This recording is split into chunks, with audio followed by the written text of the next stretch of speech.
கர்த்தராகிய இயேசு கிறிஸ்துவின் பரிசுத்த நாமத்துக்கு மகிமை உண்டாவதாக.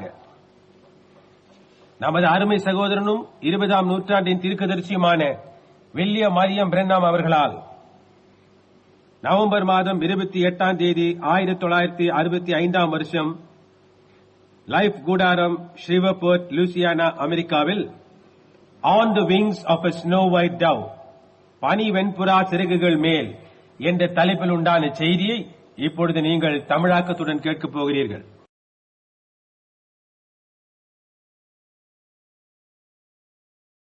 Let's bow our heads. நாம் தலைவணங்குவோம். Dear Lord, we thank Thee tonight for the promise of the coming of the Lord Jesus. அன்புள்ள கர்த்தாவே, கர்த்தராகிய இயேசு கிறிஸ்துவின் வருகையை குறித்த வாக்குத்தத்தத்துக்காக இன்றிரவு நாங்கள் உமக்கு நன்றி செலுத்துகிறோம். For we'll meet in a great meeting where it'll never end of joys and songs as we praise You through the ceaseless ages that is to come. அங்கு ஒரு மகத்தான சந்திப்பில் நாங்கள் சந்திப்போம்.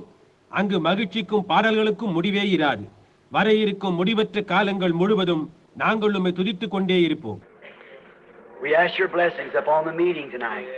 இன்றிரவு இந்த கூட்டத்தை நீர் ஆசீர்வதிக்குமாறு வேண்டிக் கொள்கிறோம். We ask Your blessings upon this tabernacle, upon its staff, its pastors, its co-workers, co-pastors and all. இந்த கூடாரத்தையும் இதன் பணியாளர்களையும் போதகர்களையும் உடன் ஊழியர்களையும் உடன் போதகர்களையும் எல்லோரையும் ஆசீர்வதிக்குமாறு வேண்டிக் கொள்கிறோம். We ask You to bless these, Lord, who have come many miles to be in the meeting. கர்த்தாவே, இந்த கூட்டத்தில் பங்கு கொள்வதற்கென அநேக மைல்கள் தொலைவிலிருந்து இங்கு வந்துள்ள இவர்களை ஆசீர்வதிக்குமாறு வேண்டிக் கொள்கிறோம்.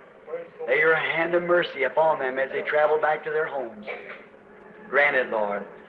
அவர்கள் வீடு திரும்ப பயணப்படும் போது உமது இரக்கத்தின் கரத்தை அவர்கள் மேல் வைப்பீராக. கர்த்தாவே, இதை அருளும். May we meet many more times together in this place called the house of God to worship. உம்மை ஆராதிப்பதற்கென தேவனுடைய வீடு என்று அழைக்கப்படும் இவ்விடத்தில் நாங்கள் இன்னும் அநேக முறை கூடும்படி அருள் புரியும். Bless those who are tuned in tonight, Lord, by the way of the telephone.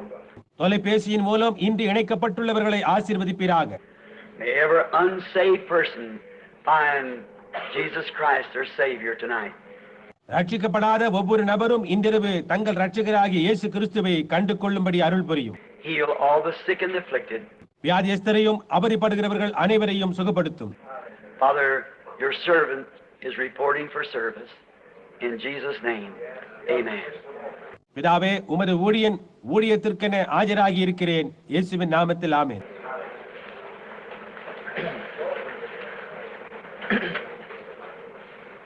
The Lord bless each of you. So happy to be here tonight. கர்த்தர் உங்கள் ஒவ்வொருவரையும் ஆசீர்வதிப்பாராக. இன்றிரவு இங்குள்ளதில் எனக்கு மிக்க மகிழ்ச்சி. I just got in when Brother Ernie was singing the last part of his song on the wings of a dove. புறாவின் சிறகுகள் மேல் என்னும் பாடலின் கடைசி பாகத்தை சகோதரன் எர்னி பாடிக்கொண்டிருந்த போது நான் உள்ளே நுழைந்தேன். Certainly beautiful poem. Certainly beautiful, and I know it's timely. அது அழகான கவிதை என்பது நிச்சயம். அது நேரத்துக்கு ஏற்றது என நான் அறிவேன். So now we very thankful. எனவே இப்பொழுது நாம் மிக நன்றி உள்ளவர்களாய் இருக்கிறோம். And to all you people that's tuned in tonight out across the nation. தேசத்தின் மற்ற பாகங்களில் இருந்தும் இங்கே இணைக்கப்பட்டுள்ளவர்களே, And I wish you were only here to see this waiting expectations on the people's faces as they're jammed in the building tonight. Having a wonderful time. இன்றிரவு இக்கட்டிடத்தில் மிக நெருக்கமாக கூடியுள்ள ஜனங்களின் முகங்களில் உள்ள எதிர்நோக்குதலை காண நீங்கள் இங்கு இருந்தால் நலமாயிருந்திருக்கும். அவர்களுக்கு அற்புதமான நேரம் உண்டாயிருக்கிறது. We want to thank Brother Jack Moore and Sister Moore. நாங்கள் சகோதரி ஜாக்மூர், சகோதரன் ஜாக்மூர், And Brother Noel, Brother Bootlayer, Brother Brown. சகோதரன் நோயல், சகோதரன் போட்லியர், சகோதரன் brown, All these associates here, the whole tabernacle, the whole staff, for inviting us back. இங்குள்ள கூட்டாளிகள், கூடாரத்தில் உள்ள அனைவர்களும் மற்றும் இங்கு பணிபுரிகின்ற அனைவருக்கும் நாங்கள் இங்கு வரும்படி எங்களுக்கு அழைப்பு விடுத்ததற்காக எங்கள் நன்றியை தெரிவித்துக் கொள்ள விரும்புகிறோம். It was really a kind of a, couldn't say a coincidence, it was simply just the hand of God that worked it out. இது ஏதோ எதேச்சையாக இணைந்தது என்று சொல்ல முடியாது. தேவனுடைய கரம் அதை வாய்க்கச் செய்தது. There's a brother here that had a dream some time ago about this thing happening. இது நிகழ்வதை குறித்து சில நாட்களுக்கு முன்பு இங்குள்ள ஒரு சகோதரன் ஒரு சொப்பனம் கண்டார். Said I was standing in a pair of white trousers and Indian moccasins. நான் இந்திய காலணிகளையும் வெள்ளை கால் சட்டையும் அணிந்து நின்று கொண்டிருந்தேன் என்று அவர் கூறினார். That's just exactly the way I was standing when I called Brother Jack for the meeting here. Just exactly at Carson, Colorado.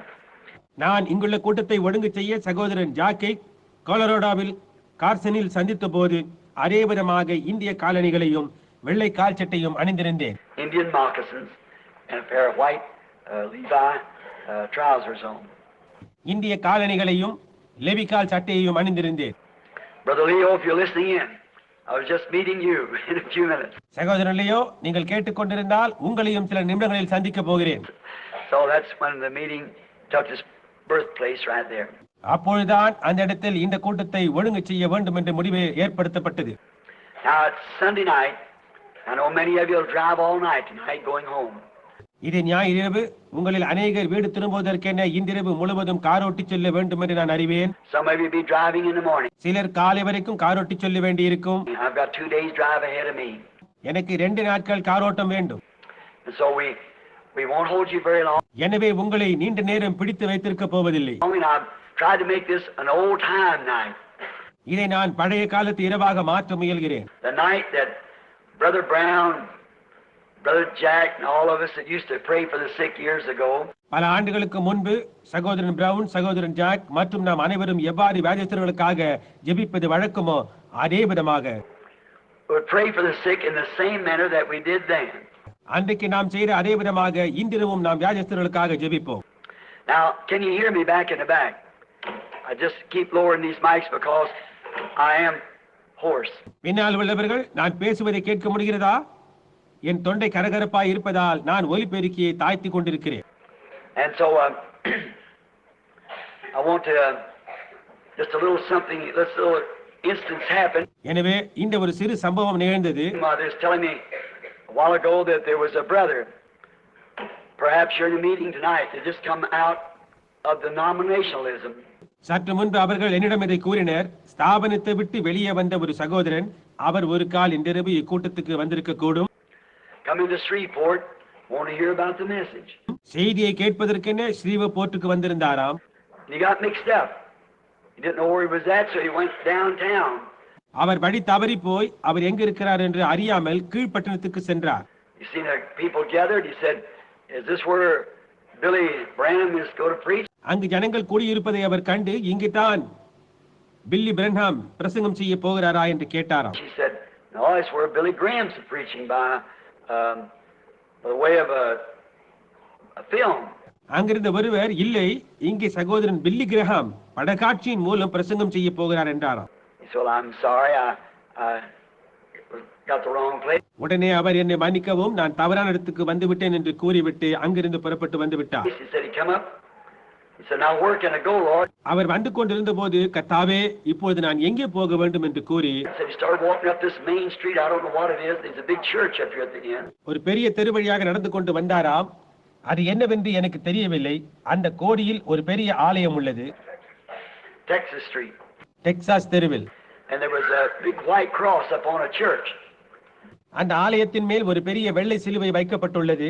So the Lord told him to just keep walking. கர்த்தர் அவரிடம் நடந்து கொண்டே இரு என்றாராம். Said when he got there, they said, "Well, here must be where it is. A lot of cars sitting around." அவர் அங்கு அடைந்த போது, அவர் இங்குதான் அந்த கூட்டம் நடைபெற வேண்டும், இங்கு நிறைய கார்கள் நிறுத்தி வைக்கப்பட்டுள்ளன என்று எண்ணினாராம். And said a bride and groom come walking out of the church. As last night there's a wedding. I've seen it come out. அப்பொழுது மணப்பெண்ணும் மணமகனும் ஆலயத்திலிருந்து வெளியே வருவதை அவர் கண்டார். அந்த திருமணம் நேற்றிரவு நடந்தது. நானும் கூட அவர்களோடு வெளிவருவதை கண்டேன். The Lord said, "Now that's what it is. You're coming out of denominationalism to enter into the bride, to go with the groom." கர்த்தர் அவரிடம், அதுதான் இது, நீ ஸ்தாபனத்திட்டு வெளியே வந்து மணவாளுடன் செல்ல மணவாட்டியாய் பிரவேசித்து விட்டாய் என்றாராம். பாருங்கள், பாருங்கள். I was remarking to my wife coming down the street how the moon and the star hanging right above that cross as we moved up into it. நான் தெருவழியாக வந்து கொண்டிருந்த போது அதன் பக்கத்தில் வர எவ்வாறு சந்திரனும் நட்சத்திரங்களும் அந்த சிலுவையின் மேல் தொங்கிக் கொண்டிருப்பதை போன்று காணப்படுகின்றன என்று என் மனைவியிடம் குறிப்பிட்டேன்.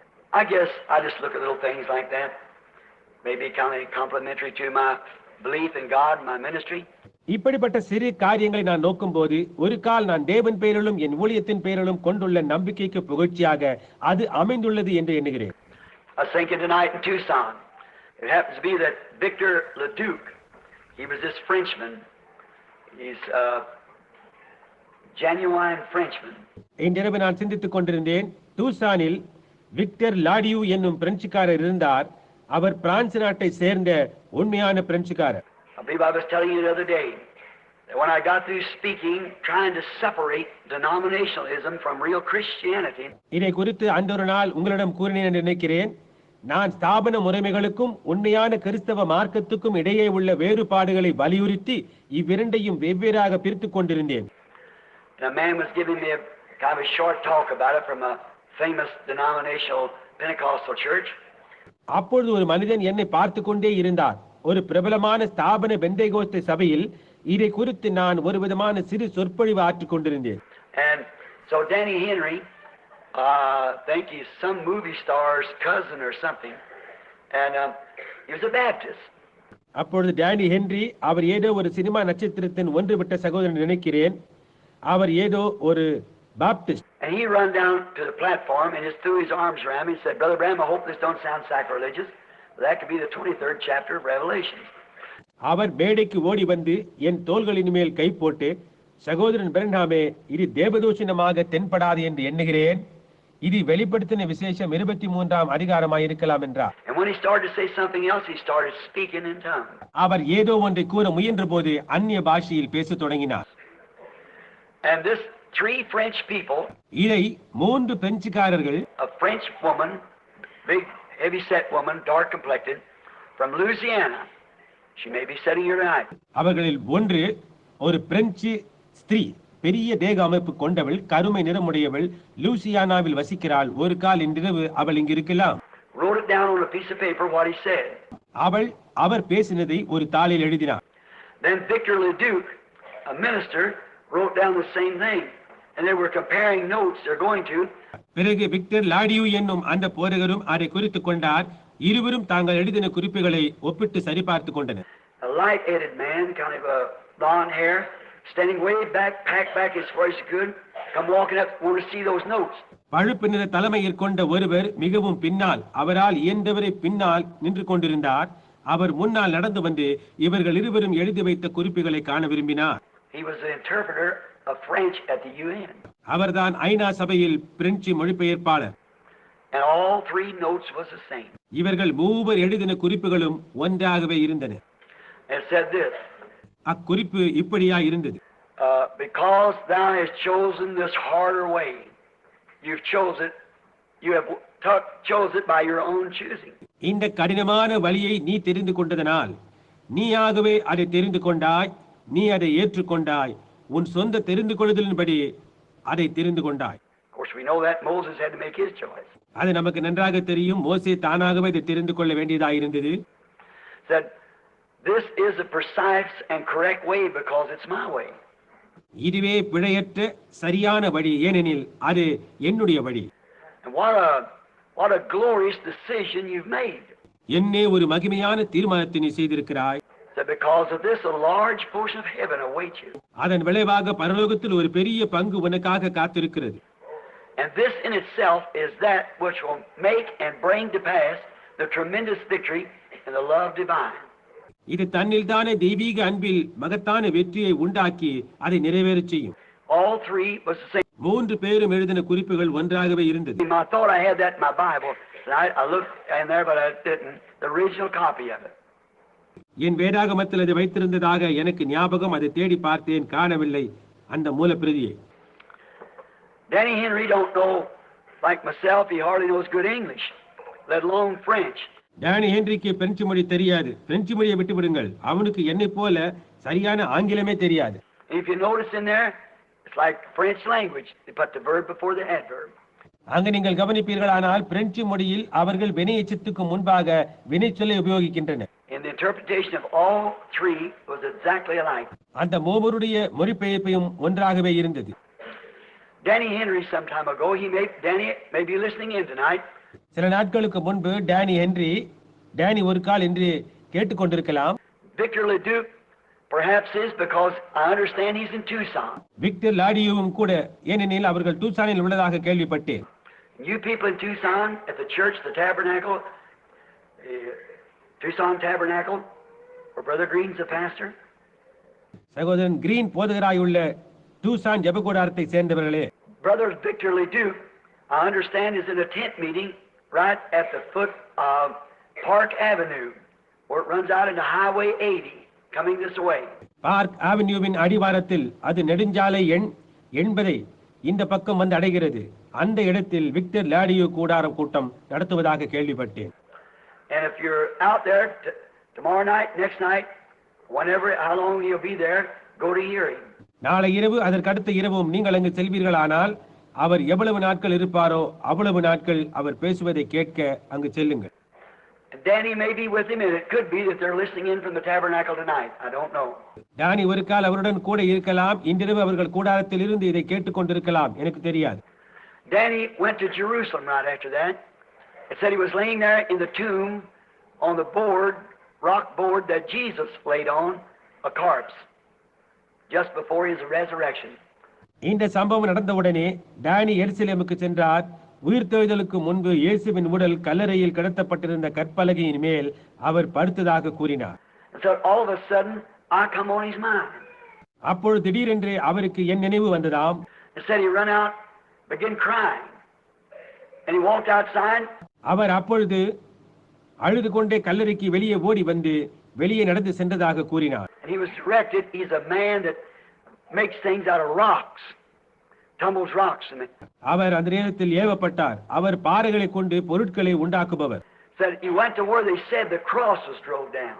இயேசுவின் சிலுவை நிறுத்தப்பட்டிருந்ததாக அவர்கள் கூறின இடத்துக்கு அவர் சென்று He just knocked off a little piece of rock about like inch square or something, put it in his pocket, and was impressed to bring it home. ஒரு அங்குல சதுரம் அளவுக்கு அங்கிருந்த பாறையிலிருந்து உடைத்து தன் ஜோபியில் போட்டுக்கொண்டு அதை வீட்டுக்கு கொண்டு வர வேண்டும் என்று அவர் மனதில் எழுந்தது. When he did, something said to him, "Make Brother Branham a pair of cufflinks out of that." அவர் அப்படி செய்தபோது ஏதோ ஒன்று அவரிடம், இதை கொண்டு சகோதரன் பெர்னாமுக்கு ஒரு சட்டை பொத்தான் செய்து கொடு என்றதாம். So he put it in the acid, and it changed the color from the regular limestone-looking rock to a bloodstone rock. எனவே அவர் அந்த பாறையை அமிலத்தில் போட்டு சுண்ணாம்பு பாறை போல் காணப்படும் அந்த பாறையின் நிறத்தை இரத்த நிற பாறையின் நிறத்துக்கு மாற்றினார். And he made the cufflinks. அவர் அதை கொண்டு அந்த சட்டை பொத்தான்களை செய்தார். And when he gave them to me, he hadn't noticed it, but right through the middle of both cufflinks runs that straight, narrow strip. அவர் அதை என்னிடம் கொடுத்த போது அவர் கவனிக்கவில்லை. அந்த பொத்தான்களின் இணைப்புகளின் நடுவில் அந்த நேரான குறுகிய கோடு ஒன்றிருந்தது. I have them on tonight to pray for the sick. அதை இன்றிரவு நான் அணிந்து கொண்டிருக்கிறேன். வியாதியஸ்தர்களுக்காக ஜெபிக்கும் போது அது என்மேல் இருக்கும். புரிகின்றதா? Bloodstone color, like the dripping blood, with the straight, narrow line right through. சொட்டும் ரத்தத்தை போன்று ரத்த நிறமுள்ள கல்லும் அதில் ஓடிக்கொண்டிருக்கின்றதான நேரான குறுகிய கோடும் Just exactly what his prophecy said, the straight and narrow way, see, in the prophecy. I showed it to you. அவருடைய தீர்க்க தரிசனம் உரைத்தது போன்றே நேரான குறுகிய வழி. பாருங்கள், அந்த தீர்க்க தரிசனத்தில் அதைதான் அவருக்கு காண்பித்தேன். Danny, if you're listening in, you're Brother Leduc, either one. Tonight's going to be the old-fashioned night when we're to pray for the sick. Danny, இன்றிரவு நீங்களோ அல்லது சகோதரன் லாடியோவோ கேட்டுக்கொண்டிருப்பீர்களே, ஆனால் நாங்கள் வியாதியஸ்தர்களுக்காக பழைய நாகரிகம் கொண்ட காலத்தில் ஜெபிக்கும் வழக்கமாக ஜெபிக்கிறோம். I'm glad to walk this straight, narrow way, the way of the gospel, the way of the word, with our Lord Jesus Christ. நான் இந்த நேரான குறுகிய வழியில், சுவிசேஷத்தின் வழியில், வார்த்தையின் வழியில் நமது கர்த்தராகிய இயேசு கிறிஸ்துவுடன் நடந்து கொண்டிருப்பதற்காக எனக்கு மிக்க மகிழ்ச்சி. God bless you all. Now, you're so nice to talk to. I'll just talk a long time, and I'll have you here too long. தேவன் உங்கள் அனைவரையும் ஆசீர்வதிப்பாராக. பேசுவதற்கு நீங்கள் மிகவும் அருமையானவர்கள். நான் நீண்ட நேரம் உங்களிடம் பேசி உங்களை நீண்ட நேரமாக இங்கு வைத்திருக்க போகின்றேன். Billy said these are between 300 and 400 people to be prayed for. ஜெபம் செய்யப்படுவதற்காக இங்கு 300 அல்லது 400 பேர்கள் உள்ளதாக பில் என்னிடம் கூறினார்.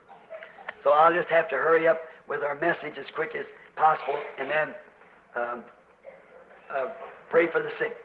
எனவே கூடுமானவரை நமது செய்தியை நான் வேகமாக பிரசங்கித்துவிட்டு அதன் பிறகு வியாதியஸ்தர்களுக்காக ஜெபிக்க வேண்டும். Now, to the people in Arizona, the next Saturday night, we're over at, never can think of the name of that town. Yuma, Arizona, at the banquet. அரிசோனாவில் உள்ளவர்களே, அடுத்த சனி இரவு நாங்கள் அந்த நகரத்தின் பெயர் ஞாபகத்துக்கு வருவதே இல்லை. அரிசோனாவில் உள்ள யூமாவில் இருப்போம்.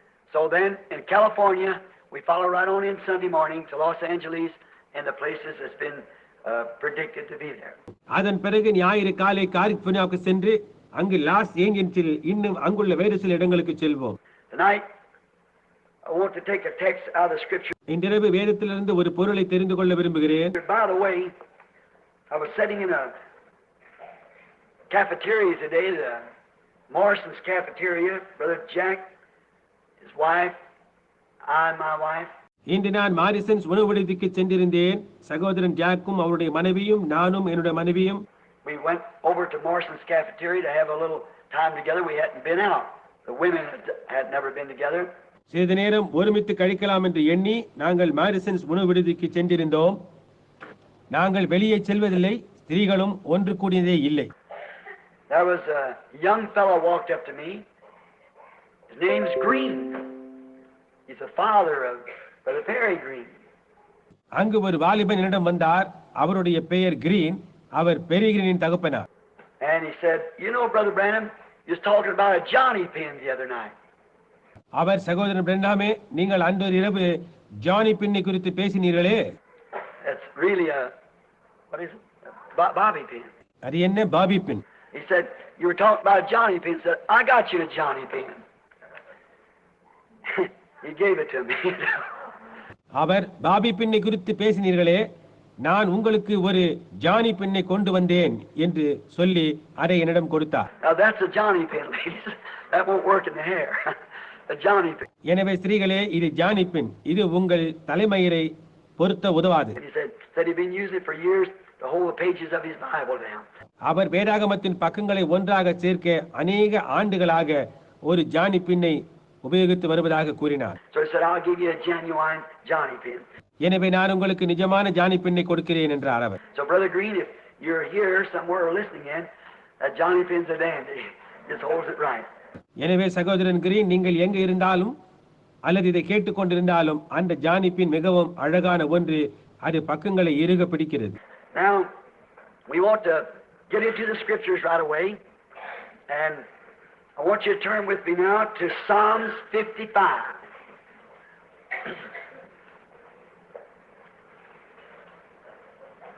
And then also Matthew 3. இப்பொழுது நாம் நேரடியாக வேதாகமத்துக்கு செல்லுவோம்.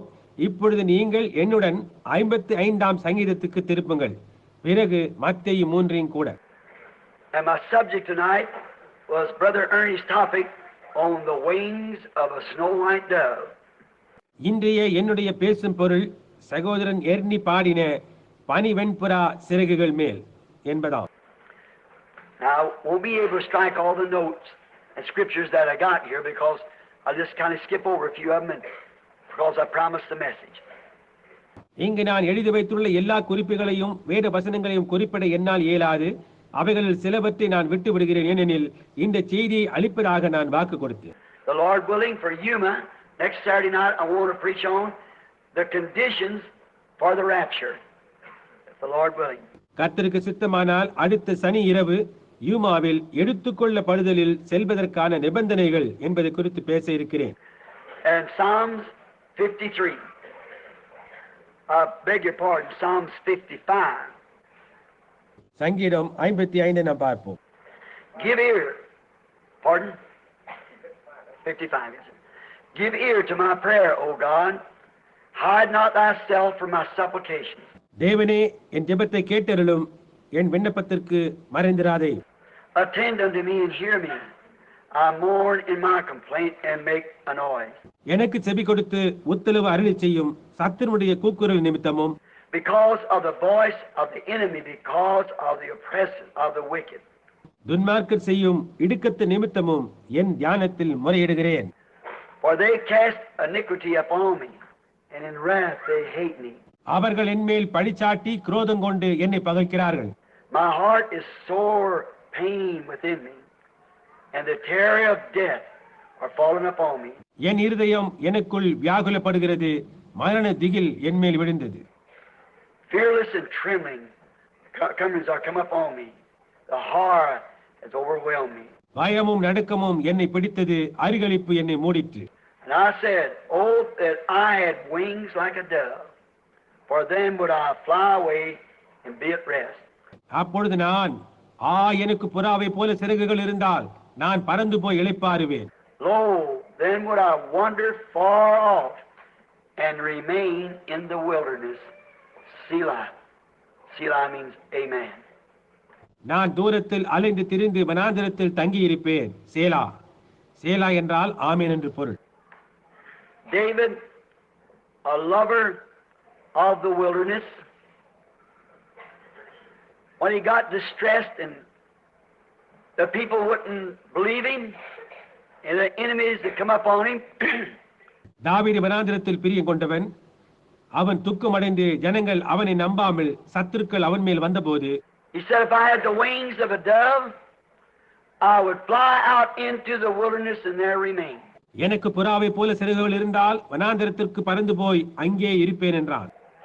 How many times have I thought that same thing? எத்தனை முறை நானும் அவ்வாறே எண்ணி இருக்கிறேன். If I could take my rifle off the wall, my camp bag, go out in the wilderness and never return again. என் சுவற்றில் தொங்குகின்ற துப்பாக்கியையும் என் முகாம் பையும் எடுத்துக்கொண்டு வனாந்திரத்துக்கு சென்று திரும்பி வராமலே இருந்தால் நலமாயிருக்கும் என்று எண்ணியதுண்டு. I've asked the Lord if I can live to see the day. I don't never want a funeral service. நான் கர்த்தரிடம் அந்த நாளை காண உயிர் வாழ்வேனா என்று கேட்டிருக்கிறேன். எனக்கு ஒரு அடக்க ஆராதனை நடைபெற விருப்பமில்லை. I said if I can just go out in the woods somewhere, set old Blondie against the tree. நான் மாத்திரம் எங்காயிரும் காட்டுக்கு சென்று மரத்தின் மேல் என் பிளாண்டியை சாய்த்து வைத்து என்று கூறியிருக்கிறேன். That's my rifle, excuse me. I said, I'll tell my wife. Blondie என்பது என் துப்பாக்கி. என்னை மன்னிக்கவும், என் மனைவி இங்கே அமர்ந்திருப்பதால் அவ்வாறு கூறினேன்.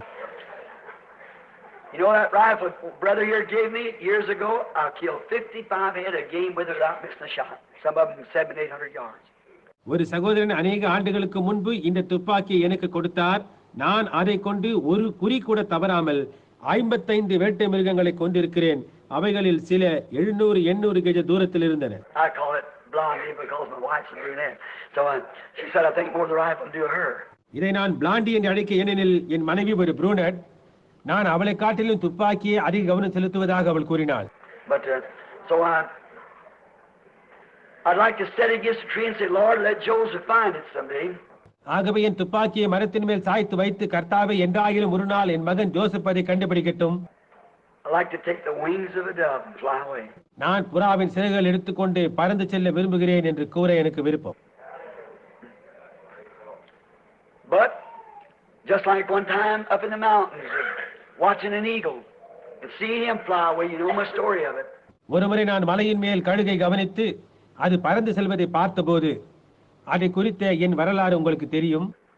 I said it's good to be here, Lord. Like Peter said, we could build 3 tabernacles. நான் ஆண்டவரே இங்கு இருப்பது நல்லது, பேதுரு தாம் 3 கூடாரங்களை போடுவோம் என்று கூறினது போன்று என்று எண்ணினேன். But down at the foot of the mountain, the sick and the afflicted are waiting. The lost and dying are waiting.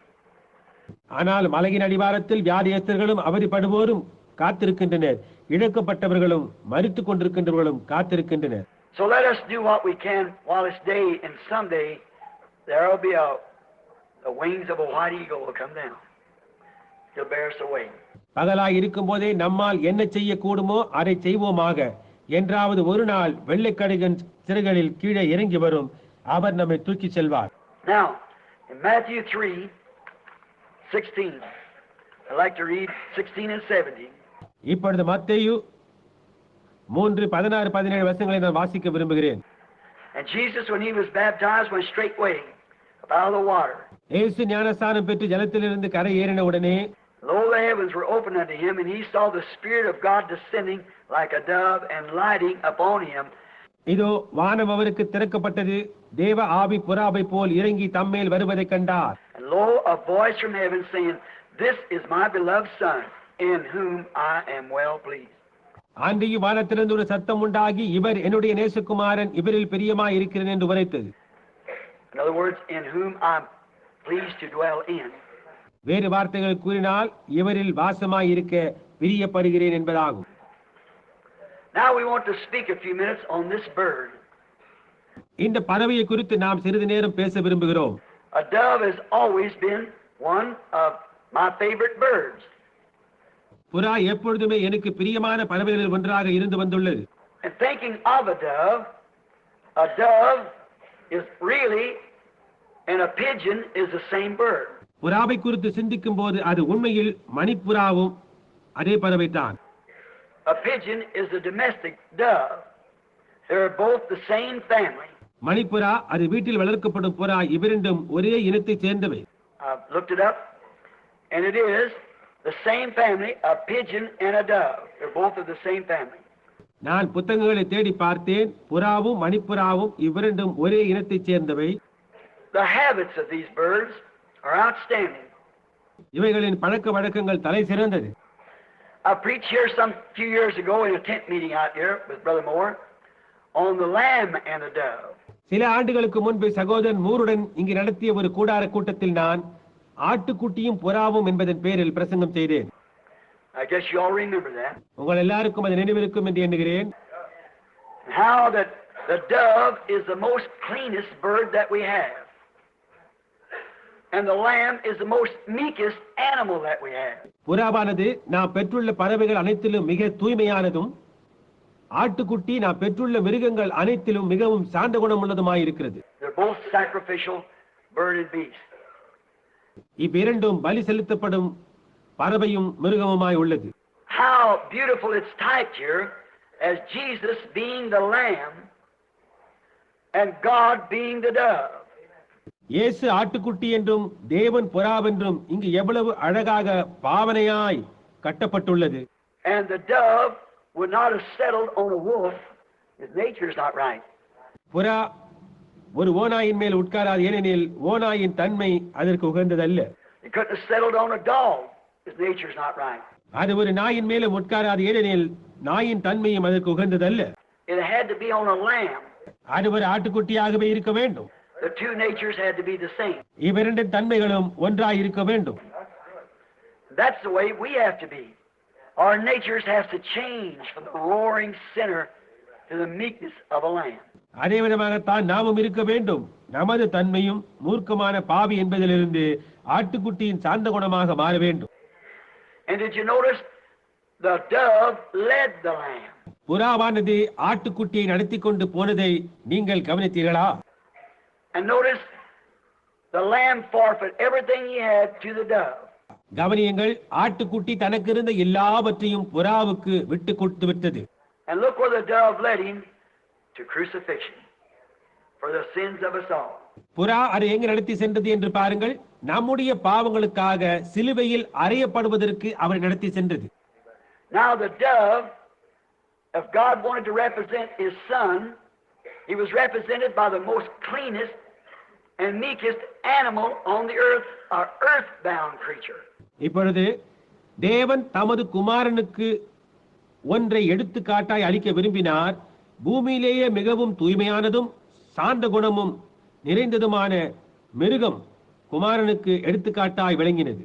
அது பூமியிலே சஞ்சரிக்கும் மிருகம். But when God represented himself in the heavens was by the meekest and most cleanest bird there is in the heavens, a dove. ஆனால் பரலோகத்தில் உள்ள தேவன் தமக்கு எடுத்துக்காட்டாய் ஆகாயத்தில் பறக்கும் பறவைகளிலேயே மிகவும் தூய்மையான பறவாகிய ஆகாயத்தில் வாழும் புறாவை அளித்தார். Now doves vary, there's many different variations of them. புறா